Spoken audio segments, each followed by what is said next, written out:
Bismillah, alhamdulillah, wa salatu wa salam ala sayyidina wa nabiyyina wa habibina Muhammad wa ala alihi wa sahbihi wa barak wa sallam. نويت التعلم والتعليم والتذكر والتذكير والنفع والانتفاع والإفادة والاستفادة والحث على التمسك بكتاب الله عز وجل وسنة رسوله والدعاء إلى الهدى والدلالة على الخير ابتغاء وجه الله ومرضاته وقربه وثوابه سبحانه وتعالى وصلى الله على سيدنا محمد وعلى آله وصحبه وبارك وسلم. رب اشرح لي صدري ويسر لي أمري واحلل عقدة من لساني يفقه قولي. Assalamu alaikum wa rahmatullahi wa barakatuh to all our dear respected listeners and viewers from around the world. Alhamdulillah, Allah subhanahu wa ta'ala has blessed us once again to enter into the beautiful seerah of His beloved Rasul sallallahu alayhi wasallam in this beautiful state of fasting, in this beautiful month of Ramadan, on this blessed day of Monday that we discussed was the beautiful day on which Allah subhanahu wa ta'ala bestowed His beloved Rasul sallallahu alayhi wasallam upon this ummah, upon this world. The Prophet sallallahu alayhi wasallam was born on this beautiful day of Monday. And as we said, even Nubuwa, the beautiful revelation, the first revelation, was started on a beautiful day of Monday. So this is a beautiful day that Allah subhanahu wa ta'ala has chosen for us and has blessed for us. And on this beautiful day of Monday, we get to enter back into the seerah of the Prophet sallallahu alaihi wasallam. And we pray that Allah subhanahu wa ta'ala accept us for the seerah and allow us to continue delving into the seerah and allow us to benefit from the seerah and allow us to implement the seerah within our life and have the true love of our beloved Rasul sallallahu alaihi wasallam, have the true love of Allah and His Messenger sallallahu alaihi wasallam through this, the barakah of this seerah. As we do, we have a short recap of the previous episode. So previously on the seerah of the Prophet sallallahu alaihi wasallam, on Friday when we had our last episode, we discussed those moments in the Prophet sallallahu alaihi wasallam's life when he was beyond the third year of his nubuwah. At the age of 40, the Prophet sallallahu alaihi wasallam had been given his nubuwah, and then the first 3 years with the secret call was the the embracing and the initiation of the mission of Prophet of the light of nubuwah. And after those 3 years, the Prophet sallallahu alaihi wasallam was commanded to give the open call. فَاصْدَعْ بِمَا تُؤْمَرُ. And the Prophet ﷺ had started off with his family members first. And thereafter, from the Mount Safa, he had given the open call to the whole of Makkah, which would then resonate throughout the whole world for this beautiful message of La ilaha illallah Muhammad Rasulullah. And we discussed how, after these events of the third year, the way that the Quraysh had then reacted to this message and how they had continued after loss, and seeing that the message of the Prophet ﷺ was growing more and more, and how they started to react. And how we discussed how they would come in the middle of the streets and pretend to be interested in the message of the Prophet ﷺ and ask the most absurd questions. And like, can we have these mountains moved? Can we have a few rivers added to Makkah? And all of these strange questions, as though they didn't showing that they don't trust the Prophet ﷺ, they don't trust Allah subhanahu wa ta'ala. So who is this one creator that you speak of? And this isn't iman. As we said, iman is when you truly trust in your Lord and the Prophet ﷺ without seeing anything. That's why the akhirah exists. But that's when everyone will see. One of the words for death and coming to the akhirah in the Quran is yaqeen, saying that's when you reach certainty. You'll see, you'll know this is the truth. But right now is the time of iman, when the word of Allah and the guidance comes in your heart, and it's undeniable, and you know in your heart, this is what my heart remembers, because I am insan, I forgot. My heart remembers that I came from the Lord who created me, and I am on this earth as one of His slaves. But beyond this, they started to ask these absurd questions, as though Allah subhanahu wa ta'ala has to prove Himself, like many people do in this day and age. And beyond these stupid questions, at the end, one of them even said, as we discussed, that even if you were to have a ladder come down from the heavens, and that ladder would allow you to climb up to the heavens, beyond the seven heavens, and you'd come back with a written declaration of prophet from God, they still wouldn't believe. Saying all of these questions are just there to trouble the Prophet and show him their enmity. And this continued, and they began to obstruct the da'wah of the Prophet as he would be in the streets and the markets. He would be giving da'wah, they would come and they would scream loud absurdities. They would call him names, or they would create any kind of commotion just to block out the word of the message of Allah subhanahu wa ta'ala, the words of the Quran. This is what they would try to do. The Quran would be recited and they would try to create a commotion so that the Quran's word could be silenced. But that was a word that can never be silenced. That is the word of the Creator and the Rabbul Alameen. And they continued until when they saw the growth of the Prophet ﷺ's mission and the success and the victory of the Prophet ﷺ. One man against the whole, Quraysh, against the whole world, if you will. And this Rasul ﷺ's power and his absolute success, they eventually began to get so angry that they one day in their loss, they stormed out together, and in the midst of the night they surrounded the Prophet ﷺ and challenged him to split the moon. saying, if you truly are a messenger, split the moon in two. And like we said, just at the pointing of the interaction on the instruction of the finger of the Prophet sallallahu alaihi wasallam, the moon was split in two. And this is a miracle that they couldn't deny. And when they realized that their plans had backfired on them, they began to scream out chants of sorcery, sorcery, and just run away because of how embarrassed they were. And they could, as each of these defeats and embarrassments continued, plans were foiled. They started to see cracks within this monopoly and this evil regime that they had set upon Makkah. And as these anger started to increase, they sent Nasr ibn Harith and Uqba ibn Mu'ayt, two of their big goons, over to Yathrib to speak to the people of the book, to see if they could find a way to catch out the Prophet sallallahu alaihi wasallam. And when the people of the book confirmed to them that this is indeed the messenger sallallahu alaihi wasallam, but because they were all silent because it wasn't from them, they decided to make a truce. The two evils come together. The enemy of my enemy is their friend. So they decided to form this alliance where the people of the book in Yathrib give them questions, saying, ask him regarding the people of the cave, ask him regarding Dhul Qarnayn, ask him regarding the Ruh. And then they gave him the correct answers, the marking sheet. And when they came back, asked the Prophet sallallahu alaihi wasallam, when the beautiful surah of Surah Al-Kahf and the beautiful verses of Surah Al-Kahf was revealed, the Prophet sallallahu alaihi wasallam not only answered the questions with flying colors, but even corrected their marking sheet, saying, here's where you're going wrong. And this continued until eventually the Quraysh had faced such defeat, and they reached such a low state. They were on their knees. So now they didn't even worry about their public persona, their public image. They started to even publicly ridicule the Prophet sallallahu alaihi wasallam and publicly go to really dishonorable and low states. We discussed about how the various people like Umayyah ibn Khalaf, from the leaders of Quraysh, not from the main seven, but from the additional two that we discussed. We had Abu Lahab and Umayyah ibn Khalaf, who will feature quite recurringly. You have others also like Ubay ibn Khalaf and Uqba ibn Abi Mu'ayt and many of the others. Some are goons, some are leaders. But the main two that we're discussing, on top of the main leaders, the primary leaders, if you will, you had Abu Lahab and Umayyah ibn Khalaf, who are very strong characters. And from here we have Umayyah ibn Khalaf, who he actually comes and starts to wink and make funny remarks at the Prophet sallallahu alaihi wasallam. And we said the beautiful surah وَيْلُ لِكُلِّ هُمَزَةٍ لُمَزَةٍ was revealed regarding him, regarding Umayyah ibn Khalaf, and to console the Prophet sallallahu alaihi wasallam against people like them and to warn people like them. And we discussed about Walid ibn Mughira, who would come and he's with his cronies, and they would pretend like they were here to discuss with the Prophet sallallahu alaihi wasallam what revelation he has received. So they would sarcastically remark, saying, "What have you revealed today? What's today's news? What's today's revelation?" As though they were joking. And if the Prophet sallallahu alaihi wasallam had new ayat of the Quran that were revealed to him, even though they were being so sarcastic and being so in such a mocking tone, the Prophet sallallahu alaihi wasallam would still go to them and he would still recite these verses of the Quran upon them, wishing that maybe sincerely their hearts might be affected. But these were hearts of stone, harder than stone.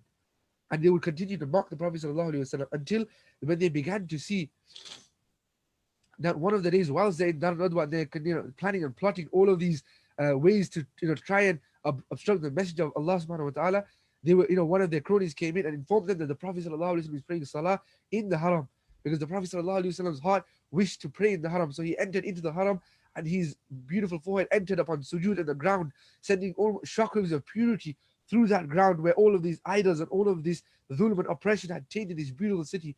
Finally felt a breath of fresh air with the Prophet sallallahu alaihi wasallam sujood and worship upon the one pure Allah subhanahu wa ta'ala, upon the purity of Tawheed. The Kaaba was finally getting a breath of fresh air. The Haram was getting a breath of fresh air. But they couldn't tolerate this. This sight was scarring to them. So they ran out of the Dar al-Nadwa and they began screaming and shouting at the Prophet sallallahu alaihi wasallam, until we discussed how they would be so hostile to the Prophet sallallahu alaihi wasallam that there would be days where the Prophet sallallahu alaihi wasallam would be surrounded by them. There would be times where the Prophet sallallahu alaihi wasallam would be surrounded and people would be throwing stones at him, throwing dust at him, making him bleed sallallahu alaihi wasallam, strangling him, pulling him left, right, and center, all surrounding him on his own sallallahu alaihi wasallam. There would be other times where he would be praying sallallahu alaihi wasallam in the hatim, and they would come and throw a cloth from behind and strangle his beloved neck sallallahu alaihi wasallam. And we discussed the time when the Prophet sallallahu alaihi wasallam was praying, and Uqba ibn Abi Mu'ayt and his cronies, when they had seen this sight, the Quraysh sent their goons saying, which one of you can go and do such and such a thing. So Uqba ibn Abi Mu'ayt, who is going to be the number one henchman, the number one goon of Quraysh, he stands up, runs out, and goes and does exactly as these evil leaders tell him. And he goes and gets the rotting carcass of a camel and the rotting intestines and the blood that is about to be turning into jelly. He takes all of these things and he waits, laughing and grinning And the Prophet sallallahu alaihi wasallam, who is in salah innocently, until the Prophet sallallahu alaihi wasallam goes into sujood, and he throws all of these things upon the Prophet sallallahu alaihi wasallam until it solidifies and is boiling hot and is disgusting, and the stench is upon the Prophet sallallahu alaihi wasallam in such a position that he can't even stand up. And we discussed how at this moment Sayyidah Fatima would come crying and try to help the Prophet sallallahu alaihi wasallam. And we discussed how Sayyidah Fatima was, hit and slapped by these evil people. And then Abu Sufyan ibn Harb was the one who helped Sayyidah Fatima anha. And in this state, the Prophet ﷺ had to come home to his family, who his beautiful children, that would see this sight and feel the pain. So Sayyidah Khadija anha would feel so much pain, but she would be the rock and the strength of the heart of the Prophet ﷺ, who would come and wash the Prophet, help the Prophet ﷺ wash himself up, and remove all of this. No matter how much the stench or the disgusting nature of those items were, she loved the Prophet ﷺ so much that she wouldn't flinch. She would go and wash all of this of her beloved husband. She would be hand in hand with the Prophet ﷺ, side by side, and she would even console her children, and she would help the Prophet ﷺ, come out of these states and give him not only physical strength but also emotional strength, like she did from day one. And she would be literally the joy of the heart of the Prophet ﷺ, the strength of the source of strength that Allah SWT gave to the Prophet ﷺ, his pillar, his rock, sallallahu alaihi wasallam, radiyallahu anha. That is our mother, Sayyidah Khadija radiyallahu anha. And with her, sallallahu alaihi wasallam, he felt strengthened, and he would even console his beautiful children. When Zainab would cry, saying, "Don't worry about how they try to humiliate your father. Don't worry about that. This is all for Allah." In other words, it doesn't matter. Oh, kama qala alayhi salatu salam. And Allah alone knows how difficult these moments were for the Prophet sallallahu alaihi wasallam. And it is at this moment that we left off on that beautiful day of Friday in our seerah, and now we will continue from this moment in our beautiful seerah. And as is the practice, before we begin, I request everyone, including myself, to recite salawat upon our beloved Rasul sallallahu alaihi wasallam. Allahumma salli ala Sayyidina Muhammad wa ala ali Muhammad kama sallaita ala Ibrahim wa ala ali Ibrahim innaka Hamidun Majid. Allahumma barik ala Muhammad wa ala ali Muhammad kama barakta ala Ibrahim wa ala ali Ibrahim innaka Hamidun Majid. So as we say, when the clouds form through and we enter back into this beautiful city of Makkah Mukarramah, we have the Prophet sallallahu alaihi wasallam, who amidst these last 3-4 years since Nabuwah has come, his life has been completely 360 from what it was when he was age 37, 38, in the seclusion and the serenity of the cave, to the absolute mass hysteria that has come across Makkah, the way the Makkans are treating him, the controversy surrounding him, the name calling surrounding him, the threats surrounding him, the pain that he is in, the constant mission and the constant effort of da'wah, 24/7 going out and trying to find people and telling them in the marketplaces, in the streets, in the homes about La ilaha illallah Muhammad Rasulullah, one voice, and with those beautiful Sahaba, those beautiful team members of the Prophet sallallahu alaihi wasallam in Darul Arqam. By night, he sallallahu alaihi wasallam would go and teach them the deen, and by day they would go out as the team of the Prophet sallallahu alaihi wasallam, helping him, going through Makkah and echoing La ilaha illallah Muhammad Rasulullah with the one beautiful voice of the Prophet sallallahu alaihi wasallam and his beautiful league, his beautiful team that would go out and stand up against the thousands chanting the words of oppression, chanting the words of shirk, and through the loud cries of those who have been oppressed. And amongst the immense power and rich and pomp and glory of all of the evil leaders of Quraysh, these innocent, weak slaves and these innocent, weak Sahaba who were in worldly forms were the weakest, but they were the most glorious and the most elevated in the beauty of their deen in their heart. They were above every single person, even though they outwardly might not have seen. They were the most honorable of not just the Makkah but the whole world. And you had those who were honorable on the outside and also on in the inside, like Sayyidina Abu Bakr radiallahu anhu, Sayyidina Uthman ibn Affan radiallahu anhu, and the likes, who would continue with the Prophet sallallahu alaihi wasallam, spreading this message of da'wah and trying to fight this injustice of Quraysh. And whilst this mission continues, and whilst these difficulties continue, we see that the Prophet sallallahu alaihi wasallam, during these times, the Prophet sallallahu alaihi wasallam is blessed with a beautiful child. We know that the Prophet sallallahu alaihi wasallam has Hind and Hala, the two sons from Sayyidah Khadija previous marriage from her first husband, and Hind, the beautiful daughter of Sayyidah Khadija from her second husband. And then you have Sayyidina Zainab radiallahu anha, Sayyidina Ruqayya radiallahu anha, Sayyidina Kulthum radiallahu anha, Sayyidina Fatima radiallahu anha, Sayyidina Ali radiallahu anhu, who was the son of Abu Talib, but in the care of the Prophet sallallahu alaihi wasallam. You have Sayyidina Zayd ibn Haritha, who has now become Sayyidina Zayd ibn Muhammad, the adoptive son of the Prophet sallallahu alaihi wasallam.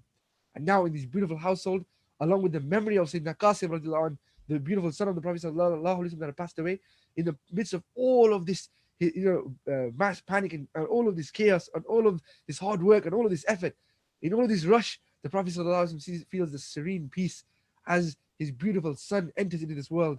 the Prophet's son, who he holds in his arms, and who Sayyidah Khadija radiallahu anha with tears in her eyes, emotional in that emotional state of giving birth to this beautiful happiness. And we all know that no matter how chaotic, no matter how painful a time can go by, the welcoming of a new baby in a home can be a beautiful light that can light up our entire home. And alhamdulillah, many of us have experienced this. And Allah grant that happiness to everyone who's yearning. And the Prophet ﷺ, after all of this peril, he gets this beautiful this beautiful blessing to this pain. That is, this pain is erased through this beautiful blessing that is in his arms. And when he holds this beautiful child in his arms, the Prophet ﷺ stands, triumphant and happy, and he names him Abdullah after his beautiful father. So this child will be named after my father, Abdullah. And that becomes at this moment in time the youngest son of the Prophet ﷺ and the youngest child of the Prophet ﷺ, that is so beloved not only to his parents, not only to Sayyidah Khadija, not only to his brothers and sisters, but to the Ummah at large and to all the Sahaba. This child became so beautiful and so beloved, and was a form of mercy and a form of happiness that had entered into this world for the Prophet ﷺ. And as the Prophet ﷺ holds him in his arms and watches him grow day by day, the Prophet ﷺ, through his hard work and effort, would go out during the day and go and give da'wah and go and face these difficulties, face these dhulm, face his emotional abuse, face the physical abuse, face all of that peril. But he would come home to the smile of Abdullah, to the smile of Khadija radiallahu anha, to the smile and love of Zainab, Ruqayya, Kulthum, Fatima, Hind, Hala, Hind, Ali, Zayd, and his beautiful household that he loves so much. And above all, Sayyidah Khadija radiallahu anha. This was the beautiful solace of the Prophet sallallahu alaihi wasallam, and also to the smiles and to the surroundings of when he would enter the Darul Arqam, and this beautiful, illumined house of Darul Arqam would be lit up by the hearts and the smiles and the eyes, the yearning eyes of Sayyidina Abu Bakr radiallahu anhu, Sayyidina Uthman ibn Affan radiallahu anhu, Sayyidina Ayman radiallahu anha, and the likes of Sayyidina Bilal ibn Rabah radiallahu anhu, the slave of Umayyah ibn Khalaf, who was winking and trying to insult the Prophet sallallahu alaihi wasallam. You have the likes of Sayyidina Abu Ubaidah ibn Jarrah radiallahu anhu, Sayyidina Talha ibn Ubaidah, Sayyidina Sa'd ibn Abi Waqqas, Sayyidina Abdullah ibn Mas'ud radiallahu anhu. All these Sahaba growing, the beautiful league and the beautiful early Sahaba, the first team members and supporters of the Prophet sallallahu alaihi wasallam, and the first Muslims that Allah subhanahu wa ta'ala had chosen in this beautiful Darul Arqam, in the beautiful serene night of Makkah, as they would discuss the Quran and become the students of the Prophet sallallahu alaihi wasallam. And whilst this continued day upon day, the Quraysh, on the other hand, as the morning comes, they were being Darul Nadwa again, discussing the same thing again, saying how can we go and how can we, give harm to the Prophet sallallahu alaihi wasallam. And like this day would go by, all day the Prophet sallallahu alaihi wasallam would be working hard with the Sahaba, spreading the Deen of Allah subhanahu wa ta'ala, fighting against injustice and oppression, and they would be planning their plots. And all night the Prophet sallallahu alaihi wasallam would be teaching his students in this beautiful Darul Arqam, teaching the words of Allah subhanahu wa ta'ala. And like this day and night would go, until a day comes when through these third year and fourth year, the Quraysh would continue to harm the Prophet sallallahu alaihi wasallam. They would continue to try to ridicule the Prophet sallallahu alaihi wasallam, and they would continue to challenge the Prophet sallallahu alaihi wasallam, including those who were the leaders at the forefront, the more respected elders, the so-called, the people who would be affected most, because they were the outer circle, if you will, of this evil legion. All of those people began to now challenge the Prophet sallallahu alaihi wasallam. So it wasn't just the main leaders of Quraysh, but it was now even beyond them. They would continue and try and challenge the Prophet sallallahu alaihi wasallam. They would try to harm the Prophet sallallahu alaihi wasallam. And amongst these, we're going to see the likes of Ubay ibn Khalaf. Ubay ibn Khalaf is the brother of Umayyah ibn Khalaf. Umayyah ibn Khalaf, we discussed, if you have the main 7 leaders of Quraysh, you have Abu Talib, you have Abu Bakr ibn Hisham, you have Walid ibn Mughira, you have Asim ibn Wa'il, you have Uthman ibn Rabi'a, you have Suhail ibn Amr, you have Abu Sufyan, the main 7. Then you have Abu Lahab and Umayyah ibn Khalaf, who aren't as influential as these, but they're still very recurring characters in the Seerah. Now, Umayyah ibn Khalaf's brother, Ubay ibn Khalaf, he is also one of the most rich and influential people of Makkah. And also, in other words, quote unquote, someone who's going to be harmed by the message and the truth of the Prophet sallallahu alaihi wasallam message. So he comes one day in front of the Prophet sallallahu alaihi wasallam. What's happened here?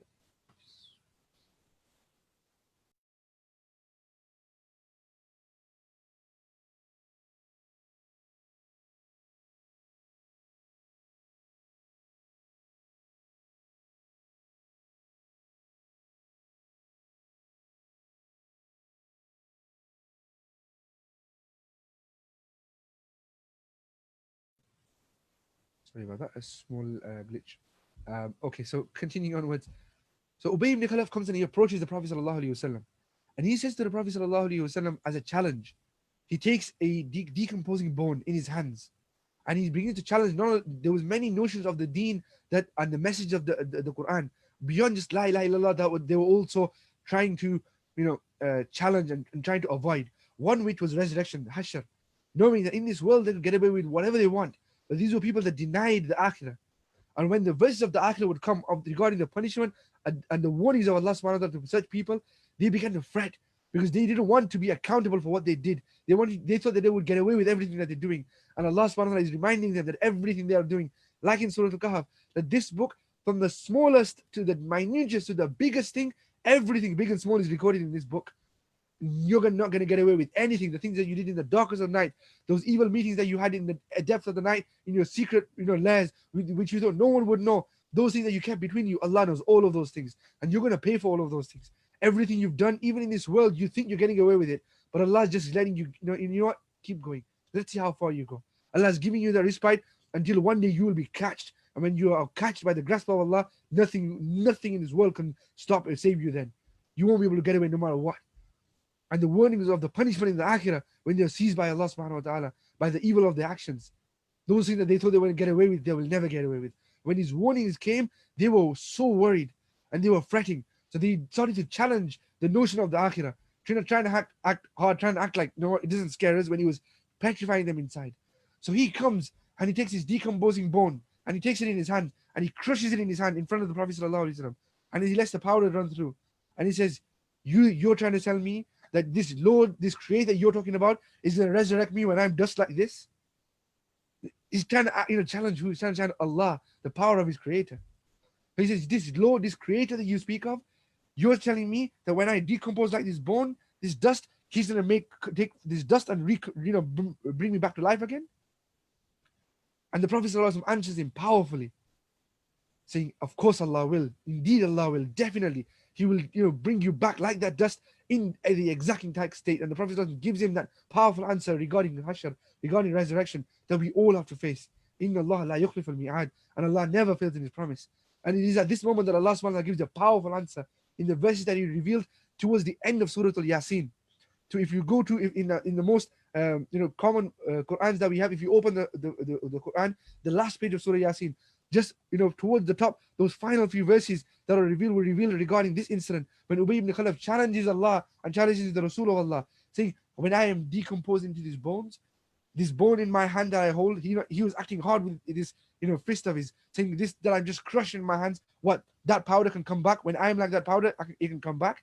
This was his challenge in his statement, to which Allah subhanahu wa ta'ala revealed those beautiful verses of the Quran when Allah subhanahu wa ta'ala said, وَضَرَبَ لَنَا مَثْلًا وَنَسِيَ خَلْقَهُ قَالَ مَنْ يُحْيِي الْعِظَامَ وَهِيَ رَمِيمٌ. And he gives us an example. Meaning these bones, he takes these bones and he gives us an example of these bones. وَنَسِيَ خَلْقَهُ. And he forgets his own creation. Saying, who created the hand that holds this, in other words? Who created the hands? And he presents that challenge. Saying, who's going to resurrect these bones when they are dust? قُلْ يُحْيِيهَا الَّذِي أَنْشَأَهَا أَوَّلَ مَرَّةٍ وَهُوَ بِكُلِّ خَلْقٍ عَلِيمٌ. Say, he will give life to those bones and to that dust, the one who gave it life the first time.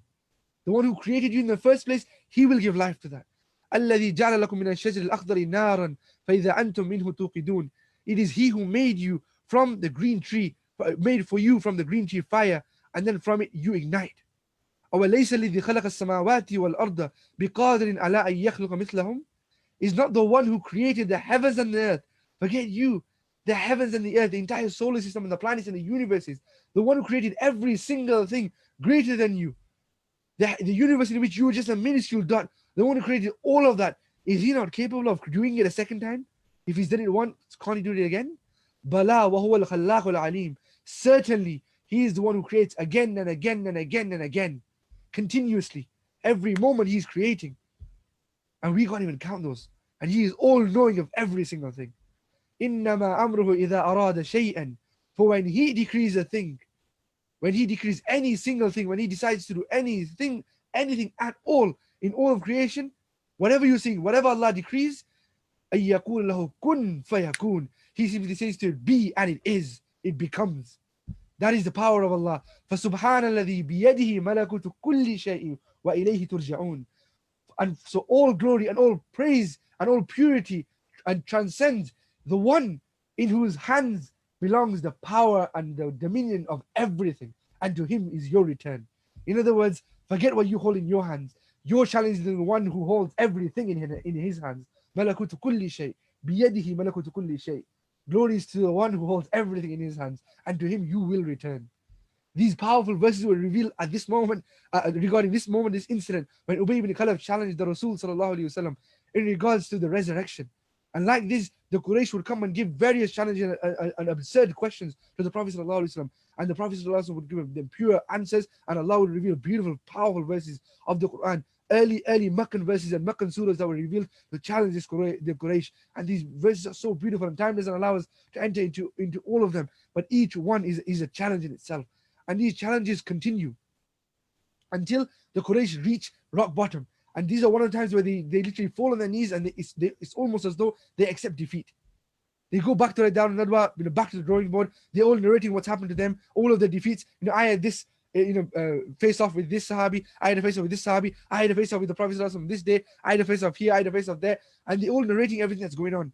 And they can't take it anymore. So the Quraysh realize they have a big meltdown, saying, it's like we just can't win. He just can't lose, sallallahu alaihi wasallam. So they make a plan, saying, you know what? If we can't defeat him, we have to do something else. We have to be smarter now. So in this moment of this fit of rage and this fit of absolute loss, they get so crazy that they say, maybe we should go and negotiate with him. Let's put all the wisecracks away, and let's just talk man to man and have a negotiation with him. Let's take a 50-50. And this was shocking for some people who were so averse to the religion. But they know that right now the cracks we are seeing in our monopoly, they're foreseeing and they're feeling that everything, the ground beneath is shrinking. We're about to lose everything. Let's see how much of it we can at least savor. Or at least we can slow down. Even if we can't stop it completely, let's at least be a bit clever and let's try and slow down the rate that we're being defeated at. Because right now, we can't seem to win at all. So they go back. So they go and come as this huge legion, and they go to the Prophet sallallahu alaihi wasallam, and they have a meeting with the Rasul sallallahu alaihi wasallam, and they say to him, look, let's put our differences aside, and these use all these fancy words and put all these brave faces and eloquent faces on these fake smiles, and they say, why don't we work together? Why don't we let's listen to each other, and let's you scratch my back, I scratch yours, that kind of a scenario.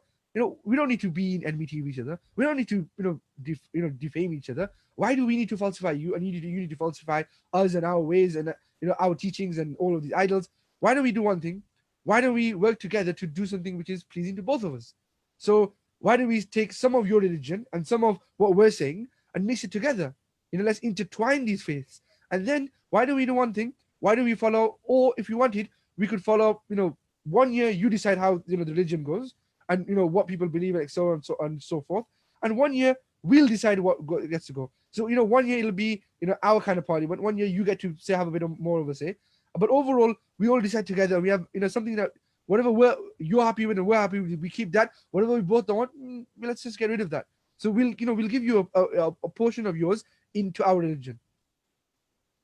And now this is how desperate they were, saying we'll even accept some of the stuff, but you can't say there's only one God. You have to bring these other idols with Allah, because some of them also knew Allah, and they would also worship Allah. But with Allah, they would do shirk. They wouldn't deny Allah, but with Allah they would add partners, na'udhu billah, to Allah. They would ascribe details and concepts and notions to Allah subhanahu wa ta'ala that were lies, that were beyond Allah subhanahu wa ta'ala. Subhanallah. When we say Subhanallah, we say Allah is beyond. Allah transcends all of these things that we say. Subhanallah amma yushrikun. Subhanallah amma tasifun amma yasifun. Allah is beyond what you ascribe to him in terms of partners, and Allah is beyond what you describe about him. All these false things that you say about Allah, Allah is beyond and pure from those things. But here they're trying to say, take Allah subhanahu wa ta'ala and the pure notion of Allah subhanahu wa ta'ala you have, and ascribe these false partners, and I will ascribe all of these false notions to Allah subhanahu wa ta'ala. And it was at this moment that one of the most famous surahs of the Quran that we all know was revealed, Surah Al-Kafirun. When Allah subhanahu wa ta'ala told his beloved Messenger sallallahu alaihi wasallam in a powerful statement, saying, "Qul ya ayyuhal kafirun," O you who disbelieve, in other words, O you who know this is the truth, and yet you deny it. Because kufr isn't just not knowing what Islam is, or not knowing what Iman is. Kufr is when you know and your heart knows what the truth of Iman is. And your heart is telling you this is the truth, and yet you deny. Yet you deny. And it is these beautiful words that shook through the kuffar, saying, "Oh, you kafirun. Oh, you who are, you have that seed of iman within you. You have that seed of truth that is inside of you, calling to you, and you're denying that. You're covering that up. Oh, kafirun. La abudu ma ta'budun. I will never ever worship what you worship. ولا أنتم عابدون ما أعبد. And you won't worship what I worship. ولا أنا عابد ما عبدتم. And I will not be one of those who worship what you worship. Just to clarify it again, if you didn't hear me the first time, let me tell you again a second time. I am never ever going to worship what you worship. And I know that you won't worship what I worship. لَكُمْ دِينُكُمْ وَلِيَ دِينِ. To you is your religion, and to me is my religion. I'm not forcing you. I'm not overstepping your mark. I'm not here to do anything to you. To you is your religion. وَلِيَ دِينِ. And to me is my religion. These powerful verses were revealed at this moment. And that answer and that challenge of a flat no sent them back with such, disheartened and darkened faces that they realized no matter what happens, we just can't win. And they're grinding their teeth thinking, how? We can't take this anymore. Next day they're back to Darul Nadwa, feeling even a greater loss. They can't continue anymore. Everyone's silent, everyone's looking down. No one knows how to start. Saying, what do we do? And it is at this moment that when these days would come upon them, the likes of Abu al-Hakam ibn Hisham, he would start, really bad mouthing and releasing his anger and saying expletives and swears to the Rasul sallallahu alaihi wasallam against the Quran and against various aspects of the Deen. And he just couldn't accept his loss, and he was being a sore loser to the point that even the Quraysh was like, "Come on, calm down. This isn't going to help any of our situations." But he would be the one who he would now act hard and say, "You know what?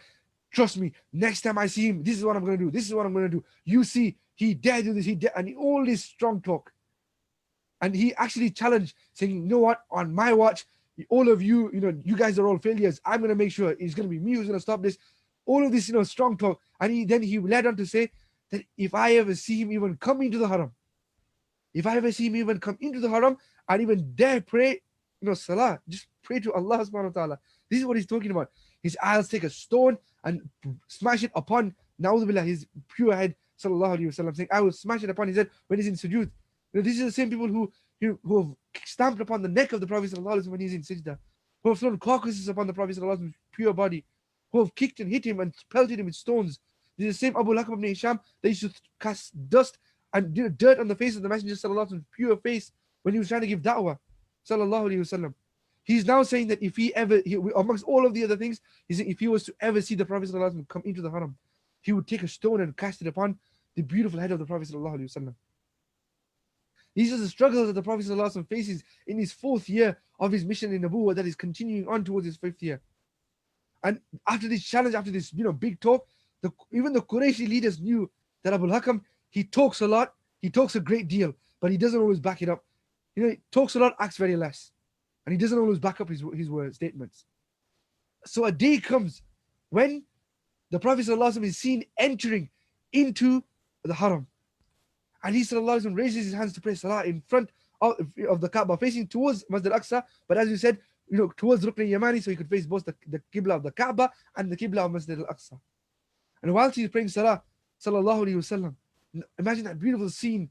And as he sallallahu is praying more and more salah, the purity and the fresh air that is coming towards the land of the haram and towards the Kaaba from all of the darkness and the injustice and the shirk that was coming, to that purification that he sallallahu was bringing with his salah.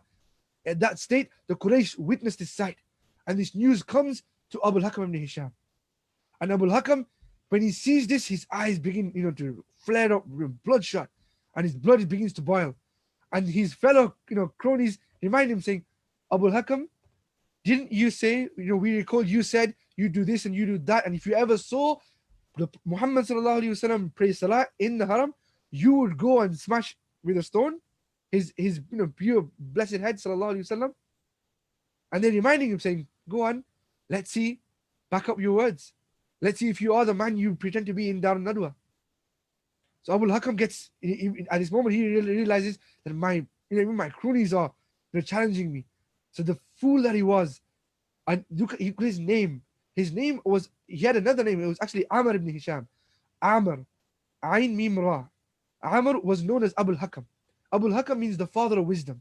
Or the most what the Arabs would do is they would, if you possessed a quality or there was something that you would be connected to, they would add Abu to it, saying you are the father of that. In other words, like you father these things. In other, like you hone in with these qualities. The way a father has genes that he passes on to his children, he ultimately possesses those genes. So in the same way, this quality is in your possession. You possess this great quality or this bad quality. So Abul Hakam, because of how eloquent and how wise he used to act, he was a wisecrack rather. They would say Abul Hakam, saying, he is the father of wisdom. That's how this public persona that he gave to the people. So this is my title. This is who I am. But his real name, Amr ibn Hisham. So he's the one who's pretending to be so wise and so clever and so proper and so perfect. But at this moment, he knows that even my friends and even my partners in crime are now challenging me because they know that I'm saying all these things. And he was actually opposite to wise. He was so foolish. He was so ignorant that he took up the challenge. He was so foolish that he decided to take a rock and go and attack the Messenger sallallahu alaihi wasallam. So he went and found the biggest stone that he could lift. He took this stone with him. He looked back to his friends and said, "See, I'm doing it." And he goes and he walks up to the Prophet sallallahu alaihi wasallam. Whilst the Prophet sallallahu alaihi wasallam is performing salah, and he stands right in front of the Prophet sallallahu alaihi wasallam, in line with the Prophet sallallahu alaihi wasallam, with this huge stone, waiting for the Prophet sallallahu alaihi wasallam to go into ruku. And remember, the Prophet sallallahu alaihi wasallam is in salah. He's absolutely innocent. And in the distance, you've got Abul Hakam. Abul Hakam is now charging with this stone, taking footstep on footstep, and then he stops, he halts with this huge stone. And you have to witness that scene. And you got the Quraysh on the side, you got the Prophet sallallahu alaihi wasallam and Abul Hakam standing line to line. And Abul Hakam has this huge stone waiting for the Prophet sallallahu alaihi wasallam who is in salah to go into ruku and go into sujood, so he can take this huge stone and throw it upon the Prophet sallallahu alaihi wasallam. And even in that state of fear, even in that moment of fear, the Prophet sallallahu alaihi wasallam is so content and has so much trust in Allah. He won't, no matter what happens, he won't break his salah. He could have, if he sallallahu alaihi wasallam was a coward, na'uzubillah, he could have broken his salah and gone then, and he wouldn't have been sinful. He could have done anything. But look at the bravery of the Prophet sallallahu alaihi wasallam. He's surrounded by Quraysh. He's surrounded by Abul Hakam, and now an audience starts to form. People that were around the Haram were doing their own worships with their idols or whatever. Even the sellers in the marketplaces outside, people from their homes started to come out from the commotion because people started to shout, saying, Abul Hakam has a stone, he's going to do this, he's going to do this. This audience begins to form. And the Qurayshi leaders get up from their places and say, we got to see this. And they go and get a front row seat, if you will. And this audience forms again whilst the Prophet ﷺ is in salah. And Abul Hakam, now as he sees all of this audience, at one hand he's like, cool, right, this is my moment to prove myself. But at the same time, he's sweating on the inside thinking, why am I feeling, why am I fretting? I've done much worse things. Why am I fretting at this? And am I making a fool of myself? And all of these things are going through the head of Abul Hakam. And this father of wisdom, this man who's meant to be, one of the most honorable and proper people of Makkah, the most wise people of Makkah, and also, remember, an elder, not only very old, but still someone who's of, a good, decent age. He has his stone in his hand. He's thinking, this is the moment, I have to do this. I have to prove myself. Na'udhu. That fool, when he sees everyone around him, and he waits for that moment when he sees the Prophet ﷺ going to ruku, he says, this is it. His heart pumping, he starts to take a step closer and closer towards the Prophet ﷺ until the Prophet ﷺ stands up again from ruku. And when the Prophet ﷺ stands up at that moment, all of a sudden, the people see Abu Lakam see a jolt and go back. He takes a step back and he looks around the people, shocked. And he says, no, I'm going to do this. Composes himself again and begins to take a step further and further towards the Prophet ﷺ, who is trying to go into sujood. And at this moment, he looks straight at the Prophet ﷺ. He's got his stone in his hand. He looks around and looking at the eyes of those people, his foolishness takes over him and he's blinded by that. And he says, I'm going to go. And this foolishness, this kufr, and this waswasa of shaitan powers him up and he begins to charge towards the Prophet ﷺ until the Prophet ﷺ starts to go down. And as the head of the Prophet ﷺ in this state begins to go down, down, down, down, down, Abu Jahl starts to charge closer and closer and closer until as the Prophet ﷺ's beautiful head goes down, he sees behind him standing a huge beast that he can't take. And this beast is so fearsome that Abu Jahl's eyes pop out almost. And he starts to quiver and shake until this rock falls out of his hands, falls down on the ground, and he screams out of fear because of that rock, looks back up, sees that stage that has just been revealed as the Prophet ﷺ went down. Behind him, he sees this horrific sight. And as the Prophet ﷺ goes into sajda, the audience is waiting, looking at Abu Hakam, thinking, what just happened? You were charging so fast, you were about to take the rock, and then you just went back, dropped the stone, looked down at the stone, screamed, looked up, screamed again, and then Abu Hakam falls down to the ground. And he begins to, scream and point like a maniac, like a madman.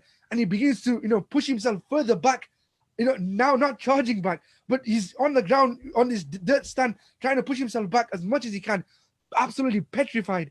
Whilst the Prophet ﷺ is just in serene sujood, and he stands up from sujood. He goes into sujood, and he completes his salah absolutely perfectly.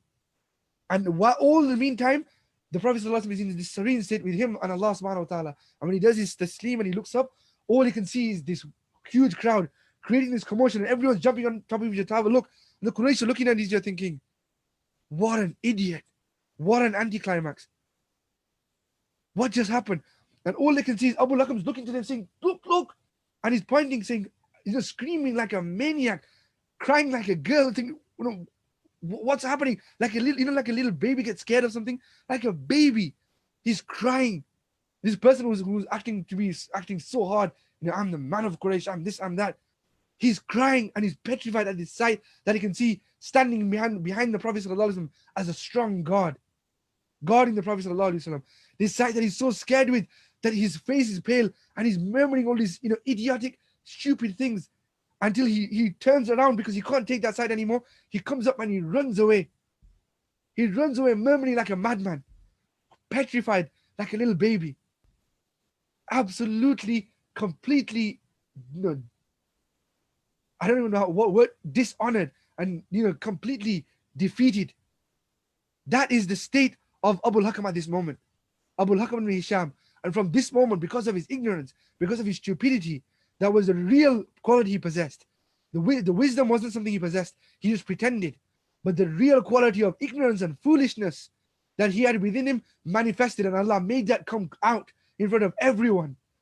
And as soon as he ran away, the Prophet ﷺ stands up, and when he turns around, who's standing behind him? None other than Jibreel alayhi salam, with a beautiful smile on his face, saying, I will always defend you, Ya Rasulullah. And he stood there that day defending the Prophet ﷺ, sent by Allah subhanahu wa ta'ala to protect his Rasul sallallahu alayhi wasallam. And as we know, the angels have the most beautiful form.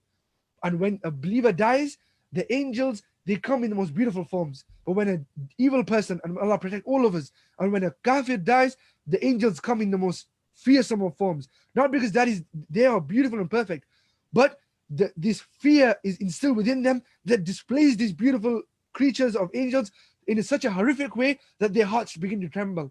And at that moment, the most beautiful archangel Jibreel alayhi salam's form, at that moment to Abu Hakam was such that he could see only a fearsome side, even though it was just a beautiful Jibreel alayhi salam standing there. He was so scared at this horrific sight that he ran away. Now look at this, the field of the audience. Are they seeing anything? They can't see Jibreel alayhi salam there. All they can see is the Prophet sallallahu alayhi wasallam in qiyam, in going in ruku, standing up from ruku, going into sujood. All they see is the Prophet sallallahu alayhi wasallam. All they can see is that side when the Prophet sallallahu alayhi wasallam is standing tall and Abu Lakam is charging with his rock, and suddenly as the Prophet sallallahu alayhi wasallam comes down, Abu Lakam goes back and falls down. And then he starts to rush himself away and scurry away like a crying baby. That's all they see. They can't see anything. And Abu Lakam is pointing, saying, look how frightening this sight is. And they can't see anything. And as he runs away and makes a fool of himself, from that day he becomes that absolute evil criminal. And we have to remember that from all of the enemies of Islam, from all of the enemies of Quraysh, from all of the enemies of the Prophet ﷺ, the Fir'aun of this ummah, the way Fir'aun was to Musa alayhi salam, the Fir'aun of this ummah is this evil man.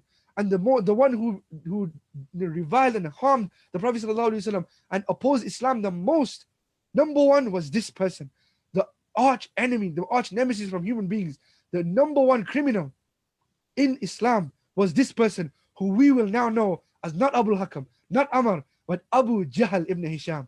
That infamous Abu Jahl, it is at this moment that his name goes from Abu Hakam into Abu Jahl through the Sahaba who start to know him as Abu Jahl, and Allah makes it known through not just Makkah but through time immemorial, through time in eternity, that this person is known as Abu Jahl, to the point that when you mention Abu Hakam ibn Hisham, we don't know who we're talking about. Or when you say Abu Jahl, we know that this is the man that threw stones on our beloved Rasul sallallahu alaihi wasallam, that hurled dust upon the Prophet sallallahu alaihi wasallam. This is the man that reviled the Prophet sallallahu alaihi wasallam. This is the man that he tried to take this stone and try to go and harm the Prophet sallallahu alaihi wasallam in sujood. And he was the one who was insulted and dishonored by Allah subhanahu wa ta'ala. He is the one, Abu Jahl, will continue to be the Fir'aun of this ummah and the greatest enemy of the Prophet sallallahu alaihi wasallam, and the greatest enemy of us, the greatest enemy to all of the believers and the lovers of Allah and Rasul sallallahu alaihi wasallam, the most evil and the most wretched person. And he will be the one regarding whom, in this very incident, the final verses of Surah Al-Alaq, the famous surah of Iqra Bismi that we all know, the final verses are revealed regarding him when Allah subhanahu wa ta'ala tells us, أَرَأَيْتَ الَّذِي يَنْهَى, haven't you seen the one who prohibits عَبْدًا إِذَا صَلَّى, my beautiful slave, my abd. And we said abd, Nabiyul Abd, the Prophet ﷺ was a slave prophet, and this was his, in his own words, his most beloved and greatest title, that he was Abduhu wa Rasuluhu, his slave and his messenger sallallahu alaihi wasallam. So Allah is saying, my abd, my beautiful slave, abdan idha salla, when the slave is trying to pray, haven't you seen this ignorant one, arayta alladhi yanha, the one who is trying to prohibit, abdan idha salla, the one who is trying to pray, arayta in kana ala al-huda, don't you see, is he upon guidance? O amr bit taqwa, or does he command to taqwa, to piety? Ara'ayta in kadhaba wa tawalla, is he the one, don't you see the one who lies and turns away? Alam ya'lam bi anna Allah yara, doesn't he know that Allah is watching? Doesn't he even know that much? Think who you're going to like my messenger? Don't you know that I am watching? Meaning even the slightest amount of taqwa that Allah is watching, don't you even have that much to do such a evil thing? And the verses continue where Allah warns him that he will be dragged by his forehead, by his lying, sinful forehead. Nasiyatin kadhibatin khati'ah, his evil, sinful, lying forehead, that forelock, that he will be dragged by before what he has done. This is that evil, wretched person, Abu Jahl, that even after this state, when 24 hours elapse and the morning comes and he has no way to show his face in society, no way to show his face outside of his home, no way to show his face even to his children. Like we said, the youth of Makkah all of these main leaders, their children were the elite youth of Makkah, and their children enjoyed that pomp and glory. Whatever was a win for their father was a win for them. Whatever was a loss for their father was a loss for them. Because now they would become laughing stock. So his son Ikrimah ibn Abul Hakam, Ikrimah couldn't even say, what has my dad done? Now I'm going to become a laughing stock among my friends and Makkah, because he became a laughing stock. Abu Jahl was a laughing stock. This Abu Jahl now, who we've known until this moment as Abu Hakam, who is now known to us by his actual name, Abu Jahl, the name that is deserving to him. This Abu Jahl, he now eventually gathers the strength to go back into Darul Nadwa, and he can't take what's going on. And he has to walk in as a laughing stock through the streets of Makkah, go to work that day, go to Darul Nadwa, and face the rest of his cronies. And today is very quiet. He's not going to be the same loud pomp person. And he's just like, yeah, go on, let's move on with the thing. Move on, whatever we're going to, what's the agenda? What are we going to do? Naturally, what's the agenda? What happened? Oh, Abu Hakam, oh, Abu Jahl, what happened? What happened the other day? What was all those cries? And his own people, Allah is using them to defame him. And he's like, okay, shut up, just end the topic. I don't want to hear about it anymore. Next is topic. What's the next topic? What are we going to do about Muhammad sallallahu alaihi wasallam? In other words, the one who defeated you, the one who was honored while you were dishonored. And all of this is pain that is cast into his heart until he just can't take it. And that day he becomes so angry. And as the days go on, this anger completely takes over him. And now he will go from Abu Hakam to Abu Jahl. In every sense, his ignorance and his evil will completely take over every facet of his body, until his mind, heart, body, and soul is just blinded by his evil and by his enmity and by his opposition to the Prophet sallallahu alaihi wasallam. All he could see was just to defeat the Prophet sallallahu alaihi wasallam. It became more than just his monopoly now. It became absolutely personal for him. And this is why he became the most evil of all of those. His blood ran with shaitanian, with evil and with devilish natures, with ignorance, and just hatred for the Rasul sallallahu alaihi wasallam, the most beloved of Allah. He was hated by Allah subhanahu wa ta'ala. And as these days go on, whilst he's simmering in his own defeat, trying to figure out how he's going to stand up from this, the rest of the Quraysh, they don't rest. They continue in their own ways to harm the Prophet sallallahu alaihi wasallam, until a day comes when the Prophet sallallahu alaihi wasallam enters into the Haram again. And now this time there shouldn't be that fear of Abu Jahl anymore. He won't dare come in front of the Prophet sallallahu alaihi wasallam. But the Prophet sallallahu alaihi wasallam goes into the haram and he's performing his salah. And now the rest of the Quraysh, they become so angry at their defeats and their continuous defeat, and seeing that now even Abu Hakam is so quiet and he's not the same anymore. What do they do? They go and they get their goons and they go send them to the Prophet sallallahu alaihi wasallam, saying, you know what, we've had enough. Go and now we'll beat him sallallahu alaihi wasallam. No limits. Go and do what you want. Meaning, we're not going to get our hands dirty. We're not even going to come outside. Just go and finish the matter off. So these goons go, and while the Prophet ﷺ is innocently in salah to take revenge, because although it was directly a defeat for Abu Hakam, it was a defeat for all of them and for their monopoly. So all of these evil criminals come together, and to take revenge for the defeat of that day, they go and they take all these individuals, taking revenge for every victory that the Prophet ﷺ has had, and all the defeats. And they begin to pelt the Prophet ﷺ, and they begin to punch and hit the Prophet ﷺ, who can't even defend himself because he is in salah. And they continue to harm and hit the Prophet ﷺ. And today there was no limits, meaning they will continue to hit until they kill the Prophet ﷺ. That day there was no limits. And these people keep hitting the innocent Messenger ﷺ, until the Prophet ﷺ is bleeding, in pain, bruised and harmed by these people alone. And at that moment, what happens? Sayyidina Abu Bakr radiallahu anhu, Allah subhanahu wa ta'ala chose him to run up at that moment. And even though he saw, and many of the other Sahaba narrate, the weak amongst the Sahaba, those who were so weak that they had accepted Islam, but the likes of Sayyidina Bilal radiallahu anhu and many others who were all slaves, they were not allowed to even expose the Islam. So all of these slaves are in their own homes, but some of the slaves are actually in the haram and they are seeing this. But they have not even exposed the Islam, and they can't do anything. And they are so frightened at this stage. But the love for the Rasul sallallahu alaihi wasallam brings tears and pain to their heart. They can't see this moment. And any of us, if we were to see that stage, where our hands are tied, we can't even do anything.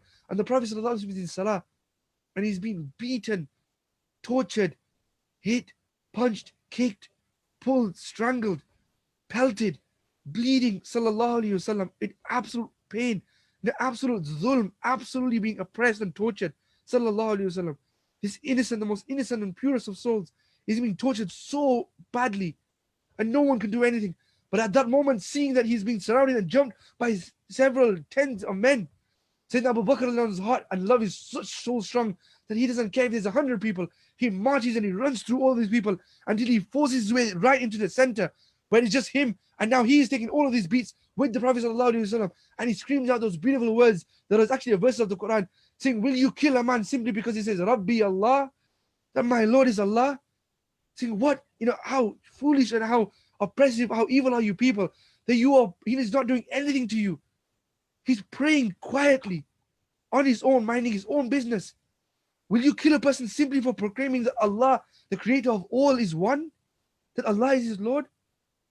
The Allah that even you believe in. You're going to kill someone just for that? How evil are you? And whilst Sayyidina Abu Bakr is trying to defend the Messenger sallallahu alaihi wasallam, at this moment, our heart cries out for the Prophet sallallahu alaihi wasallam. They hit the Prophet sallallahu alaihi wasallam so much that our beloved Rasul sallallahu alaihi wasallam falls unconscious. They used to beat the Prophet sallallahu alaihi wasallam so much that the Rasul sallallahu alaihi wasallam fell unconscious because of their hitting. And at this moment, when the Prophet sallallahu alaihi wasallam fell unconscious, Sayyidina Abu Bakr was trying his best to deflect as much of the hits that he could. And at this moment, because of what he was doing, the attention turns to him and they begin to beat Sayyidina Abu Bakr until Sayyidina Abu Bakr's nose is broken, his nose becomes deformed radiallahu anhu, in defending the Rasul sallallahu alaihi wasallam. And all he's doing is trying to deflect the hits of the Prophet sallallahu alaihi wasallam. He doesn't care what happens to him. And they beat him until the riwayah tells you that his face became deformed because of how much they hit him. And it is mentioned that the likes of Utbah ibn Rabi'ah took his shoe and began to hit Sayyidina Abu Bakr because he tried to defend the Prophet sallallahu alaihi wasallam. And now even the Quraysh got involved, until many of the Sahaba and the family of the Prophet sallallahu alaihi wasallam ran to the rescue, and they took the Prophet sallallahu alaihi wasallam away, and the family of Sayyidina Abu Bakr took the body of Sayyidina Abu Bakr away. Both of these two beloved, who were both unconscious because of the way that Quraysh would beat them. They would beat the Prophet sallallahu alaihi wasallam until he became unconscious sallallahu alaihi wasallam on various occasions, and they would beat Sayyidina Abu Bakr for defending the Messenger sallallahu alaihi wasallam. And on this particular occasion, when Sayyidina Abu Bakr is taken back to his home, he is beaten so much. The Rasul sallallahu alaihi wasallam is even beaten even more. But the Prophet ﷺ had a strength and power of nubuwah. From that day of Iqra Bismi, he was given a special strength by Allah subhanahu wa ta'ala that was, beyond human capacity. We said human beings reach their human capacity, the peak of their capacity at 40, and the Prophet ﷺ reached peak human physical form. But through nubuwah, he was empowered to be even beyond, he was beyond human because of these powers that Allah subhanahu wa ta'ala bestowed within him, because he was a Nabi, he was a prophet of Allah.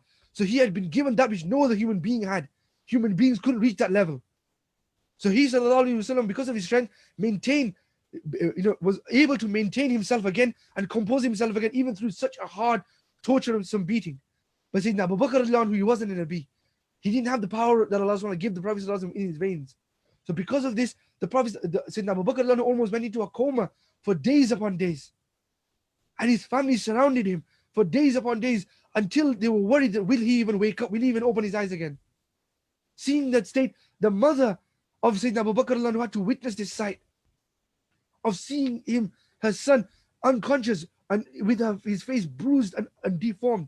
The blessed children of Sayyidina Abu Bakr, Abdullah, Abdul Rahman, Aisha, Asma, radiallahu anhu, those beautiful children of Sayyidina Abu Bakr, the wife Rumana of Sayyidina Abu Bakr, the mother of the beautiful, beloved Sahabis of the Prophet and the children of Sayyidina Abu Bakr as-Siddiq had to witness the state of their father. Abu Kuhafa, the father of Sayyidina Abu Bakr, he had to witness this sight day upon day until some riwayat say a time went by where almost 3 days or so had gone by and Sayyidina Abu Bakr didn't show any sign of waking up.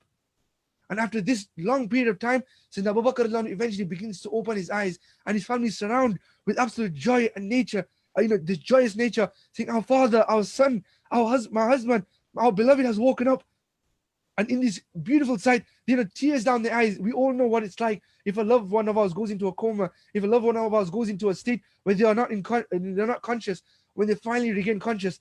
Cast ourselves to that moment when Sayyidina Abu Bakr and his family have surrounded him, and all of them are around him, and all they can see is his beautiful face that has been deformed, but it was yet so beloved to Allah and His Rasul sallallahu alaihi wasallam, that shone with the beauty of the love of Allah and His Rasul sallallahu alaihi wasallam.